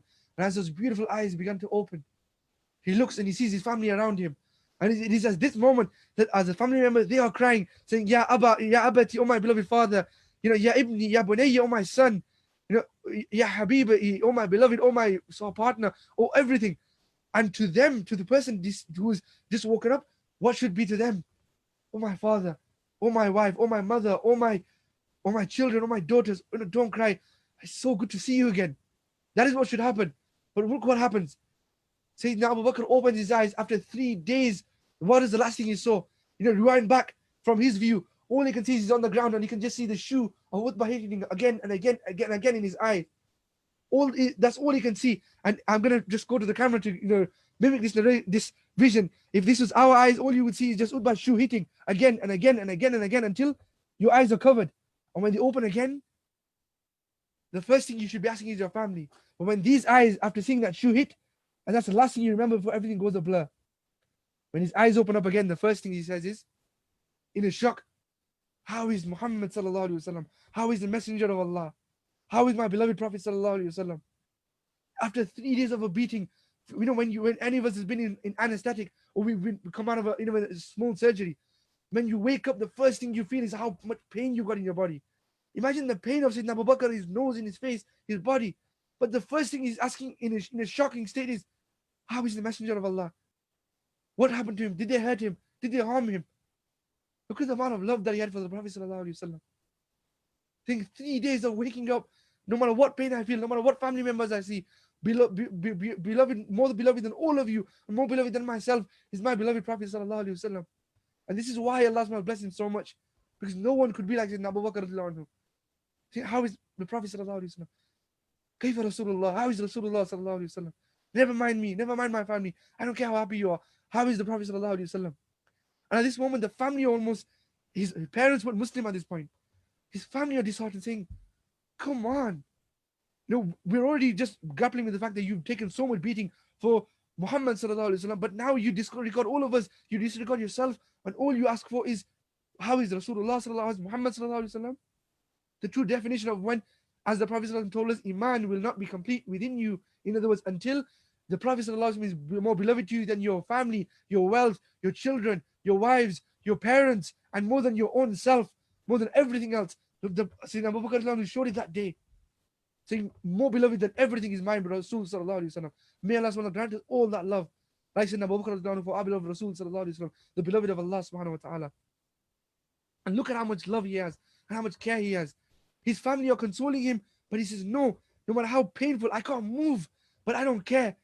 I will not rest, I will not eat, I will not drink until I see with my eyes that my Prophet sallallahu alaihi wasallam is okay.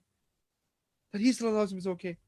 Until then, I won't eat, no matter what you say, no matter what you do. Force feed me if you will, in other words, but I won't do anything until I see that my Prophet sallallahu alaihi wasallam is okay. And at that moment, because of how forceful he was, he can't even move. But his love is so strong that all of his children, all of his wives, his parents, no one could fight against his love, until his mother and his wife had to take Sayyidina Abu Bakr on holding them on their shoulders, by their support, whilst his feet would drag on the ground. They would take him from his house all the way to see the Prophet sallallahu alaihi wasallam, until he would open the door. And when he entered in front of the Prophet sallallahu alaihi wasallam, and the Prophet sallallahu alaihi wasallam felt pain, these were the two best of friends. There will never be two best friends like Sayyidina Muhammad sallallahu alaihi wasallam and Sayyidina Abu Bakr radiallahu anhu. And at this moment, these two best of friends, unmatched, have to see the signs of the pain and torture that they bore together. Even in that pain, they were together. And so when Sayyidina Abu Bakr radiallahu anhu sees the Prophet sallallahu alaihi wasallam and that he is safe and sound, at that moment, his heart finally, begins to feel relief. And at that moment, the Prophet sallallahu alaihi wasallam, while Sayyidina Abu Bakr feels relief, the Prophet sallallahu alaihi wasallam feels the pain of seeing the sight. Look at what they've done to my Abu Bakr. These were the pains that the Prophet sallallahu alaihi wasallam had to go through. And at that moment, Sayyidina Abu Bakr was like, don't worry about me, I'm fine. And look at the love that he has. He even lets go of the support, and he forces himself to stand up just to make him, stay strong for his beloved friend, for his beloved brother, for his beloved Rasul sallallahu alaihi wasallam, that was so beloved to him.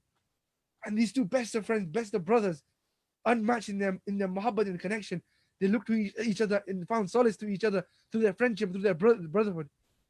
And Sayyidina Abu Bakr asked the Prophet sallallahu alaihi wasallam, saying, my mother has looked after me so much.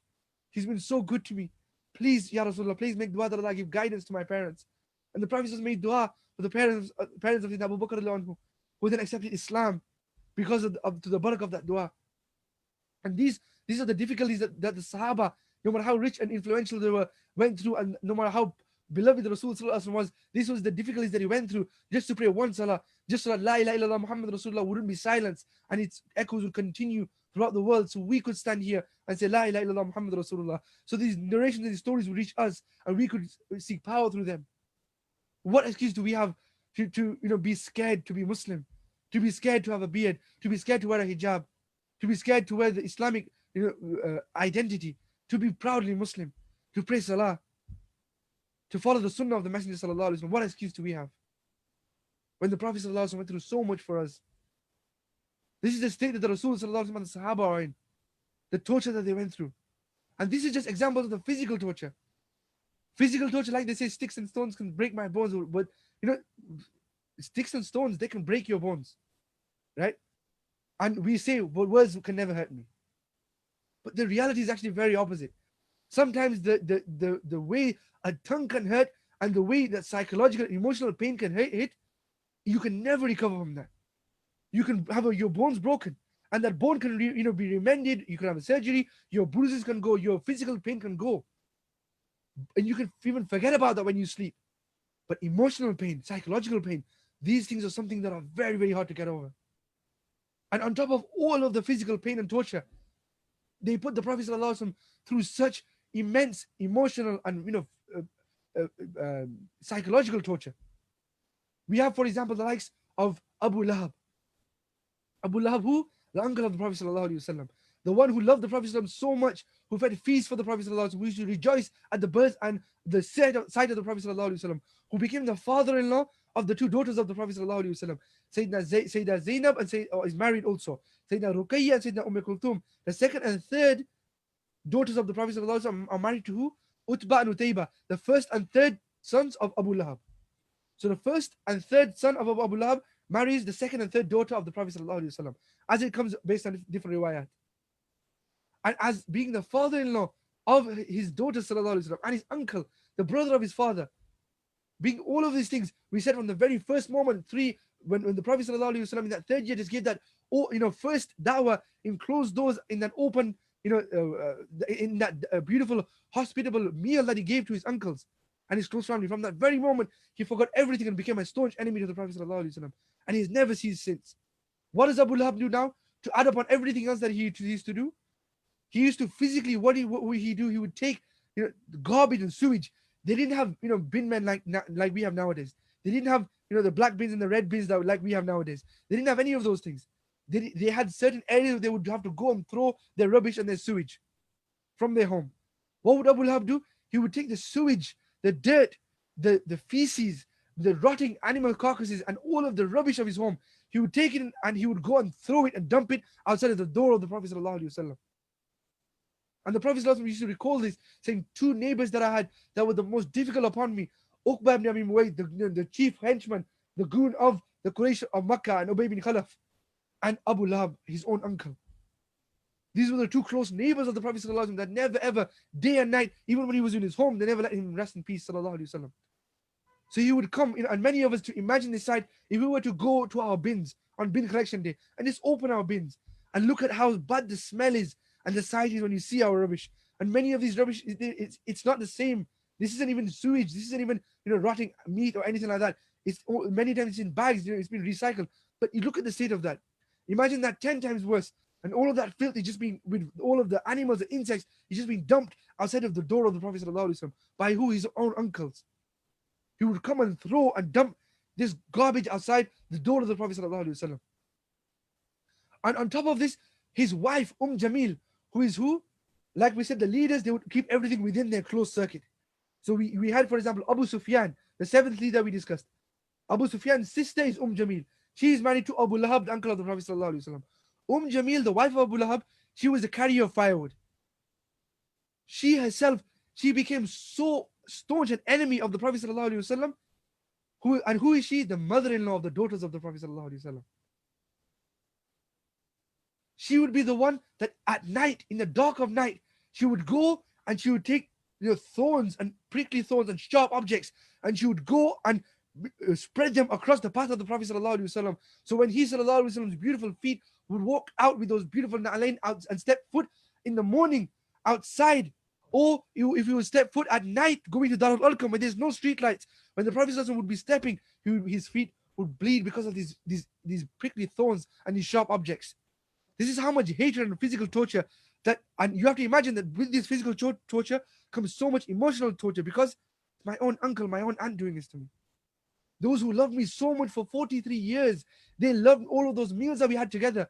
Look, the mother-in-law and the father-in-law of my daughters, my son-in-laws, my uncle, my aunt, let's eat all of those beautiful memories for 43 years for a man who already has lost so much family.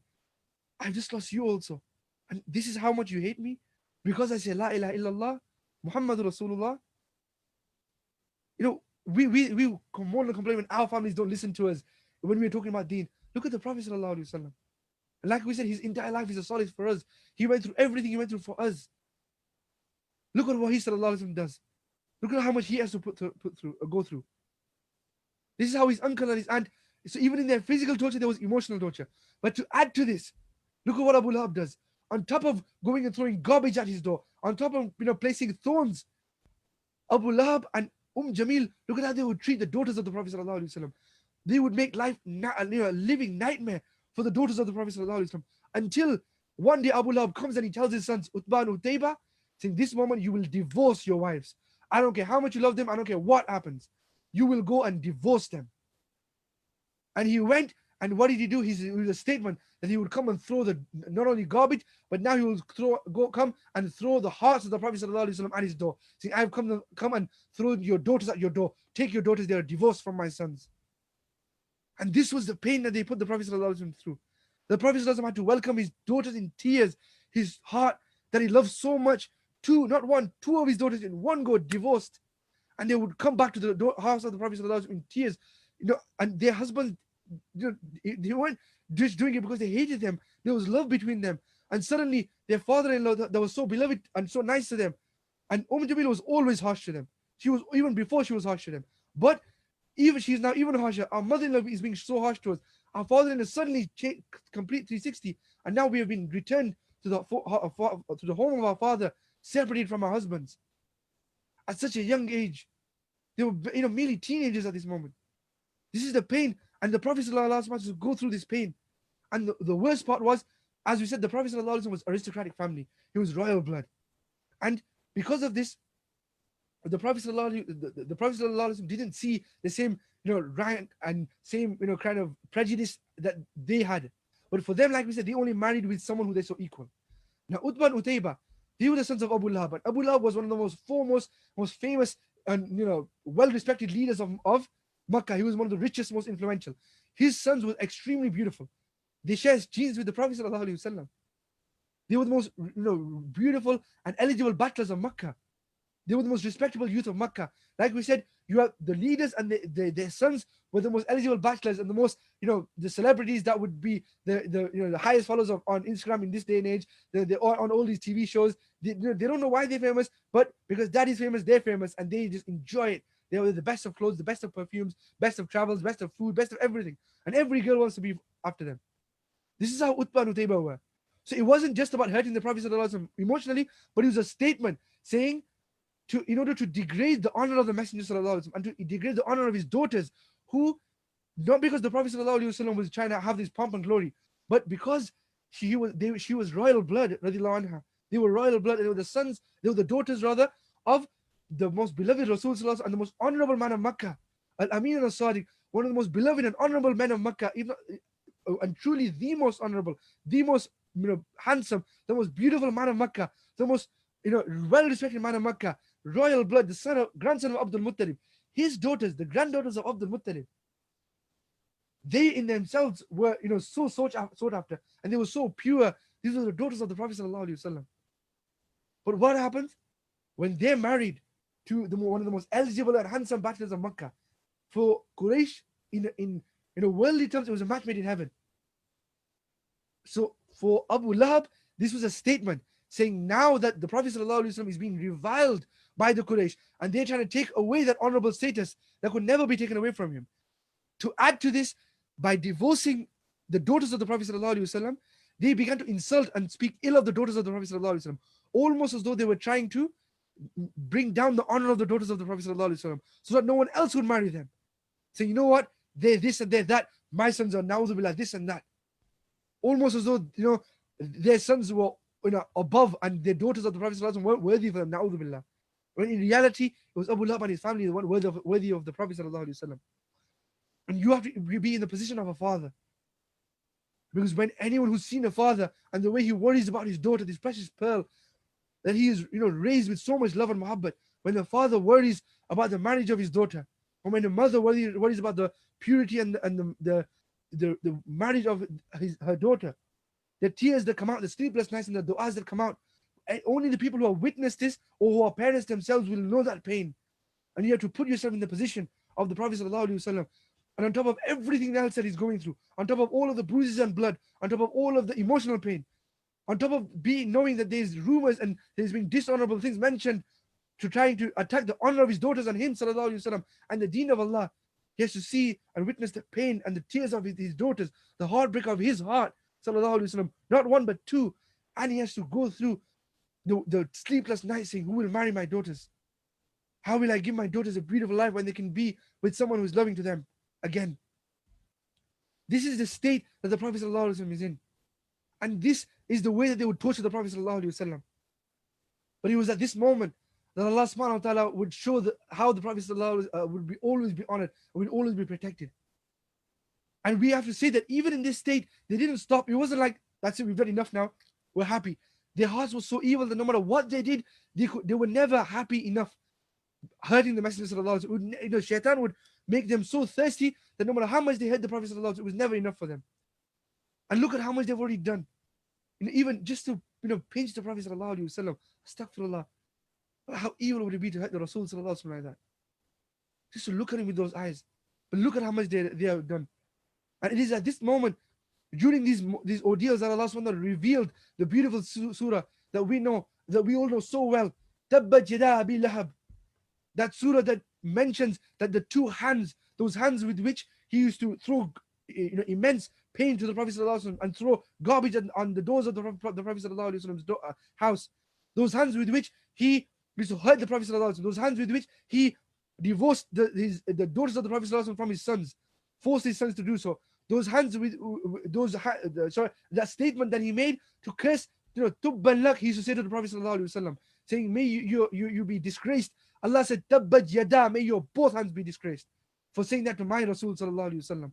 I am the one who will always look after him and always protect my beloved Habib sallallahu alaihi wasallam against the likes of you and anyone else who comes in his path. Whether it's Umayyah, whether it's Abu Jahl, all these people, Ubay ibn Khalaf, the verses were revealed in the early parts of the Quran. Many of these verses are just Allah fortifying his messenger and warning them harshly, saying, don't you dare touch my beloved Habib sallallahu alaihi wasallam. And we see when we love a person, we defend them to the utmost. We see how strongly Allah speaks, how much the jalal and the anger of Allah comes out in his words, and the power of the words of the Quran comes out when anyone dare touch his Rasul sallallahu alaihi wasallam. And Allah prophesies at that moment that Abu Lahab will be in ruins, and also his wife, the carrier of firewood, that both of them will be in ruins, and both of them will be utterly destroyed. And neither his sons and his wealth and his honor that he has, that he banks upon, none of that will help him. And this was a prophecy. In other words, Allah was so angry, Allah's anger shone through and his power shone through so much at that moment that he said, there's no chance for you. I'm telling you right at this moment that you're going to be destroyed. Saying, even if it happens 10 years down the line, I'm telling you right now, you're destroyed. You're ended. And when this surah was revealed and it reached the ears of Abu Lahab and Jamil, they became so angry and they became in a fit of such rage that how dare this, and this was a disgrace to them. And Allah made them feel the disgrace of these words. And when they knew that this was such a beautiful statement that they couldn't answer, they were so losers, and they were so sunken in such a gloss of defeat that they went into a fit of rage and anger, and their ignorance increased. They were blinded by their ignorance and anger, and they didn't know what to do. So Abu Lahab stands up and he says, how dare he say this about me? How dare he say that about me? Jamil says the same. How dare he say this about me? And the crazy thing is that he goes out and he begins to revile the Prophet ﷺ even more. And he begins to go to his brothers and say, how dare our nephew say this? And he now, as though after everything he's done as an uncle, he goes and puts an accusation on the Prophet ﷺ, saying that he's a bad nephew, na'udhu billah. As though the Prophet ﷺ wasn't the one in the wrong. Saying, how can a nephew say this about his uncle? After everything he did, the Prophet ﷺ never once reviled him. He just said the words of Allah subhanahu wa ta'ala that were in the Quran. And the beautiful thing is that the people of Makkah quoted on one thing, that if Abu Lahab truly wanted to disprove the message of Allah, and if Abu Lahab truly wanted to prove his nephew wrong, if he wanted to prove Rasulullah sallallahu alaihi wasallam wrong, then he had an open opportunity. The Quran said that Abu Lahab will perish and he will never believe. He will always remain a kafir. All Abu Lahab had to do was accept Islam, even if he was pretending, even in fake, even in falsely, even just by pretending he could have accepted Islam, and he would have proved the Quran wrong, and he would have proved the Rasul sallallahu alaihi wasallam wrong. But we all know what happened. Look what happened. And this is a proof of the Quran, one of the miracles of the Quran, and the proof of the Prophet sallallahu alaihi wasallam, that it wasn't a claim he made. Allah subhanahu wa ta'ala come and say and made that claim. The planner of all, the one who decides all things, who when he decrees the thing, he simply says, kun fayakun. He decreed that Abu Jahl would perish, and his wife, and they would never accept, and that prophecy came true, and the Quran was proved true. That is the foolishness of Abu Lahab. That is his response. As for his wife, Jamil, as if the Prophet ﷺ wasn't paying enough, what she does, she goes in such a fit of rage that she goes and grabs stones and pebbles in her hands, and she barges through her door. She breaks the door through and barges out, screaming the name of the Prophet ﷺ, saying, where are you, Muhammad? Face me. Where are you, O Muhammad? How dare you say words against me and my husband? How dare you say such verses against us? And she was a very loud and very sharp-tongued woman. She was a very harsh woman. She was a very evil, wretched woman. And she was also a poetess. She was known for her poetry. So she's going, marching with this anger and these stones, these bullets and ammunition in her hands, marching through the streets, saying, this is it. And as she's marching through the streets, she's screaming at the top of her voice until this voice reaches where? You have to go out. Remember, we're in the neighborhood of the house of the Prophet sallallahu alaihi wasallam. You have the house of the Prophet sallallahu alaihi wasallam. You have the house of Abu Lahab, close neighbor. Jamil comes out and notices that the Prophet ﷺ isn't home. So she goes and barges, turns, makes a U-turn, and she knows there's only one other place that I can find him. Darul Arqam, the basis of the operation. So now she's going to go and make an attack on the base of the operation of the Rasul sallallahu alaihi wasallam, the madrasa of the Rasul sallallahu alaihi wasallam. So if the camera zooms out on this moment, she makes a loud scream, "Oh Muhammad, I am coming! How dare you!" Sallallahu alaihi wasallam. She says this to the Prophet sallallahu alaihi wasallam, and as he screams come out and echo from the top of her lungs, with the camera, our camera has to zoom out and go into the Darul Arqam, where what happens? The Prophet sallallahu alaihi wasallam is innocently teaching with Abu Bakr radiallahu anhu. They are in Darul Arqam, and since Abu Bakr radiallahu anhu's ears turn out towards his scroll, and he is petrified. He's scared, thinking, "Oh no, not again. What's happened now?" And he can hear the echoes of these threats as Jamil begins to scream louder and louder, and the voice starts to get louder and louder as she pounces and stomps her feet, coming closer and closer towards Darul Arqam, until we zoom back out towards the paths of Makkah, and Jamil has this wretched anger, and she's screaming the name of the Prophet ﷺ in absolute hatred, in a disgusting voice. She's saying words against the Prophet ﷺ, poetry against the Prophet ﷺ, and saying disgusting threats to the Prophet ﷺ. Na'udhu billah, astaghfirullah. And while she's screaming this, "Oh Muhammad, where are you? Face me! How dare you!" and says all these threats upon the Prophet ﷺ, she comes with this ammunition until she stomps at the door of Darul Arqam, and she bashes the door of Darul Arqam open. And as she bashes the door of Darul Arqam open, what happens? Reverse yourself into the scene. You have the Prophet ﷺ and Sayyidina Abu Bakr radiallahu anhu, who sees this sight as the door barges open, and they have to see the evil, wretched face of Jamil with these stones in their hands, ready to pelt the Messenger sallallahu alaihi wasallam. And there's no one else at Darul Arqam besides the two of them. An immediate reaction. What happens when you see someone with a potential danger? Someone puts a gun towards you in your direction. Someone has an arrow towards your direction. Someone has a stone towards your direction. Immediate human reaction is we duck or we turn. But look at the love, the heart of a lover who loves the Rasul sallallahu alaihi wasallam more than himself. The immediate reaction of Sayyidina Abu Bakr radiallahu anh, he goes and covers the Prophet sallallahu alaihi wasallam and stands in front of the Prophet sallallahu alaihi wasallam straight away, and he looks back at the Prophet sallallahu alaihi wasallam, looks front, looks back and looks front towards Jamil, looks back towards the Prophet sallallahu alaihi wasallam, and Jamil is now standing there, and you have to imagine this moment. Jamil, hunchback down with her disgusting face and anger, with all of these pebbles in her hands, these stones in her hands, and more filled with her. And Sayyidina Abu Bakr is standing directly in that line, and the Prophet sallallahu alaihi wasallam is behind, and he's wondering, how am I going to protect my Rasul sallallahu alaihi wasallam from this? I'm not enough. But now pause for a second. Jamil was so angry, she barged through her door. She went through the streets to the house of the Prophet sallallahu alaihi wasallam, through all these locations, until he screamed. She couldn't wait to come in front of the Prophet sallallahu alaihi wasallam. She's barged the door open, and now she's standing there still, looking fiercely in the direction of Sayyidina Abu Bakr with these stones in her hand, and she's just silent, looking left, right. So from this evil glare, evil stare, suddenly she stops. Sayyidina Abu Bakr's heart pouncing, his eyes closed, saying, "What's going to happen?"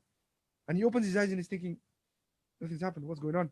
He looks up, and all he can see is Jamil's face is a bit bewildered, a bit confused, and she's looking left, right. And she looks back at Abu Bakr. And when she looks at Abu Bakr, he's scared again, thinking, "Oh no, this is it." And he looks back to the Prophet sallallahu alaihi wasallam, and she says, "Where is he? Where is he? Where is your friend?" And Sayyidina Abu Bakr is completely bewildered. He's like, "What?" But he doesn't know how to answer. He's completely confused, like, "What are you asking me?" He looks back and looks to the Prophet sallallahu alaihi wasallam. He looks back front and he says, he thinks to himself, in other words, and Wallahu alam, how beautiful that scene must have been, and how Sayyidina Abu Bakr must have been at that moment. And naturally he's thinking, you're asking me about someone that's right behind me, in your field of vision, right in front of you. Why are you asking me? Why are you looking left, right? And I'm still asking me, you're scanning the entire perimeter and you're asking me, where is he? And then she gets angry saying, where is he? Tell me right now. And Sayyidina Abu Bakr is just silent, thinking, what's going on? What do I say? What are you asking me? And until eventually she gets angry, she says, "Ugh!" And she throws these pebbles down and she says, I will catch your companion. I will catch your friend wherever he is. He can't hide from me. I will catch him. And she takes more pebbles and she barges out in her evil Russian manner. In a hunchback manner, she goes back and she goes through the streets of Makkah screaming, Muhammad, where are you? You can't hide from me. You can't hide from me. And all of these different threats. And she continues going through the streets. And as the door clangs back closed of Darul Arqam, Sayyidina Abu Bakr returns to the Prophet ﷺ, and he's like, what just happened? How did we get out of this one? I genuinely didn't see any way out of this one. What's going on? But thoughts later, we need to get you to safety. So he comes up and he opens the door and he goes out with the Prophet ﷺ. And they began going away from Darul Arqam, because now this Darul Arqam right now isn't safe for the Prophet ﷺ. They've attacked him on his center, in his madrasa. Now they need to leave. So Sayyidina Abu Bakr and Sayyidina Muhammad ﷺ walk out into the streets of Makkah, and they start to walk. Until what happens? They're walking in the streets of Makkah, they're walking, and they can hear Jamil shouting these threats as they take detours and they're going back away from Darul Arqam. Until what happens? It comes to a moment where they're walking and they can feel silence now. So they're walking. Sayyidina Abu Bakr is so worried, not for himself, but he's worried about the safety of the Prophet ﷺ. And the Prophet ﷺ isn't even running away from this. He's just walking, he's just doing his normal thing. He wants to give his da'wah, he wants to do what he wants.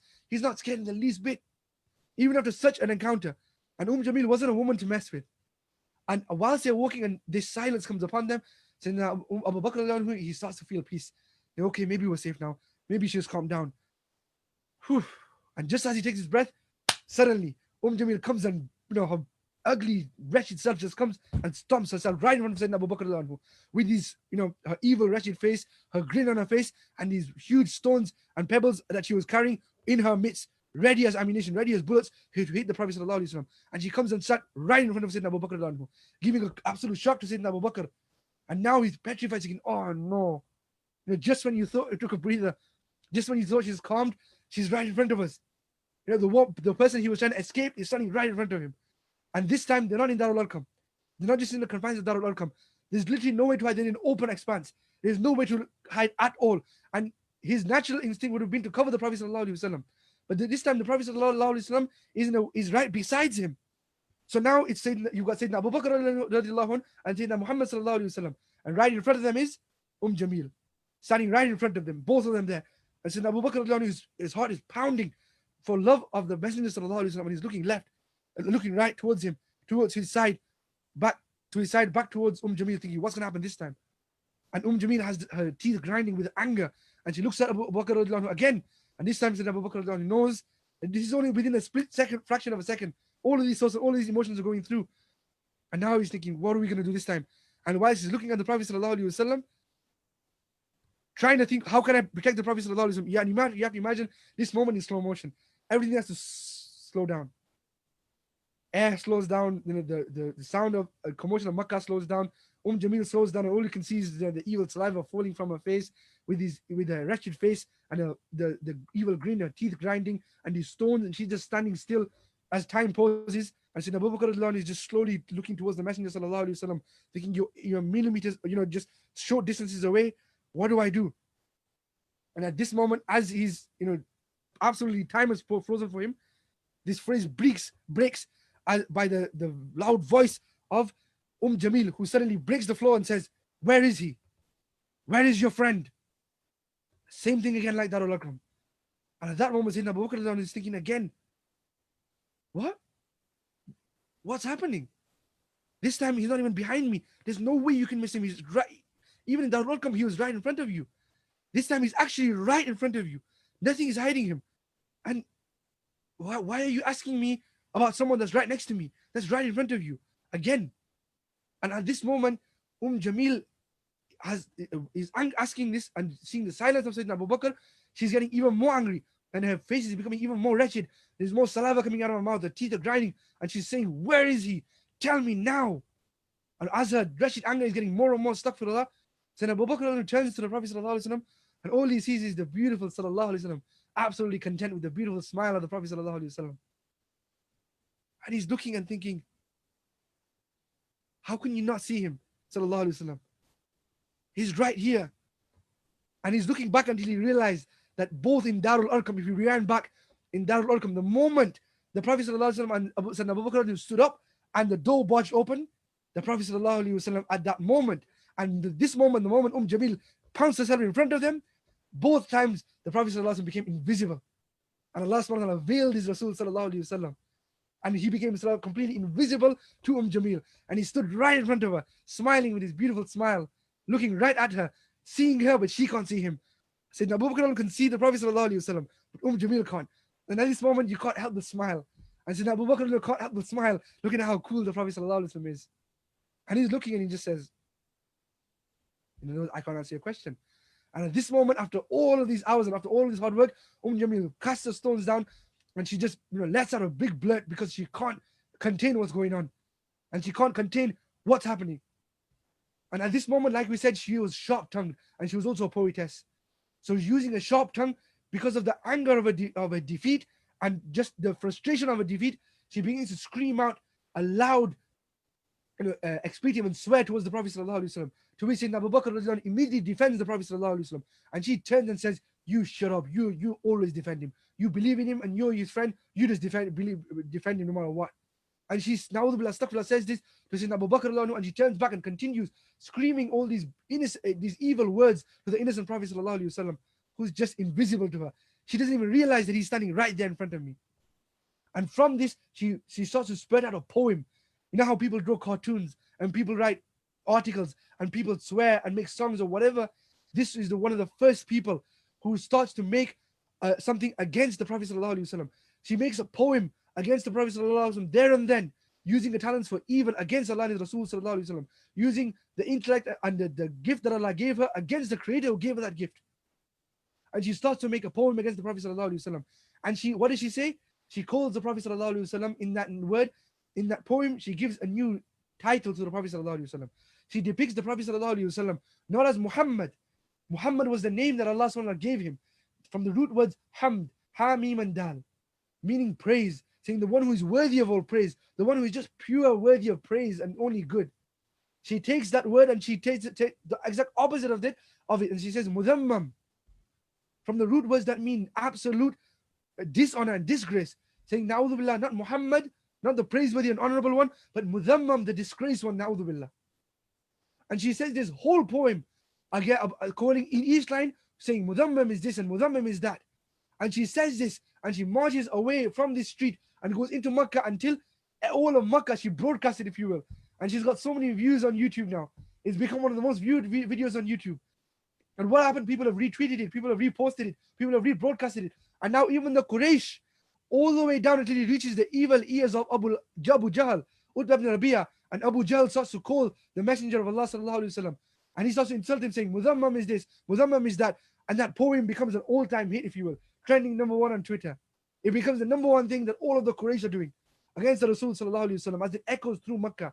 And now not just Jamil, but all of the Quraysh and all of the evil people are trying to slander the Prophet sallallahu alaihi wasallam, trying to slander Muhammad sallallahu alaihi wasallam, while they're saying Mudhammam.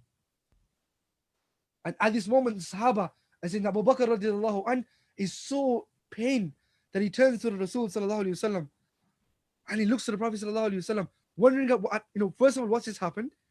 2 times in Darul Arqam and once here, and at the same time, the pain of hearing them say all these words against the Prophet sallallahu alaihi wasallam.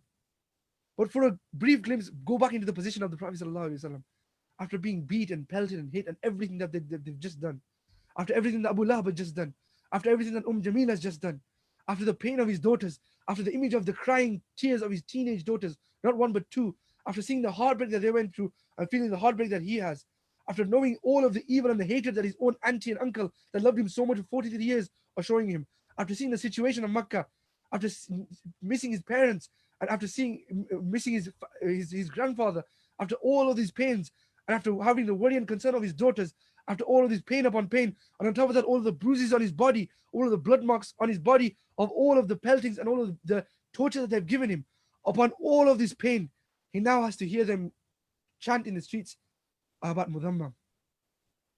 This huge slander that's gone viral about him, sallallahu alaihi wasallam. But look at the heart of the Prophet sallallahu alaihi wasallam. Look at the positivity of the Prophet sallallahu alaihi wasallam. At that moment, when the world, it's trending, it's viral across the whole Makkah regarding Mudhammam and this poem against the Prophet sallallahu alaihi wasallam, when all of this pain is on the heart of the Prophet sallallahu alaihi wasallam, we complain about 1 or 2 things. Look at how much pain is on the heart of the Prophet sallallahu alaihi wasallam. At this painful moment, Look at the positivity and the optimism of the Prophet sallallahu alaihi wasallam, and look at how much he sallallahu alaihi wasallam gives strength